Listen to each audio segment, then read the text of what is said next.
দেখুন, এই দৃশ্যটা শুধু একটি ভিডিও নয়, এটা এক মানুষের অন্য মানুষের প্রতি ভালোবাসা ও দায়িত্বের গল্প। একজন পর্যটক আহত, আর পাশে ছায়ার মতো দাঁড়িয়ে তার গাইড। এই পাহাড়ি পথে গাইড কেবল রাস্তা দেখায় না, সে পাশে থাকে প্রতিটি ক্লান্ত মুহূর্তে। যখন আপনি হাঁপিয়ে যান, সে এগিয়ে দেয় সাহস। যখন আপনি পিছিয়ে পড়েন, সে বাড়িয়ে দেয় হাত। রোমা থেকে কেওগার্ডং প্রতিটি বাঁক, প্রতিটি ঢালে গাইডই হলো নিশ্চয়তার প্রতীক, যার পাশে থাকলে পাহাড়ও সহজ লাগে। তাই মনে রাখুন, পাহাড়কে ভালোবাসতে হলে প্রথমে ভালোবাসুন সেই মানুষটিকে, যে আপনাকে নিরাপদে পাহাড়ের সৌন্দর্য দেখায়।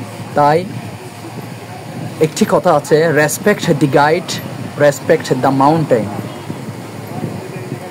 এই যে দেখতেই পাচ্ছেন, একজন ট্যুরিস্ট আহত, পায়ে ব্যথা পেয়েছেন এবং তার পাশে বসে উক্ত গাইড তার সেবা যত্ন দিয়ে যাচ্ছেন। এই জন্যই গাইডের প্রয়োজনীয়তা অনেক বলা বাহুল্য। আমার টিম কেমন লাগতেছে আপনাদের? এই দম বের হয়ে গেছি। এটা হচ্ছে একটা ট্রেকিং, আপনাদের জীবনের একটা নতুন নতুন অভিজ্ঞতা। অবশ্যই।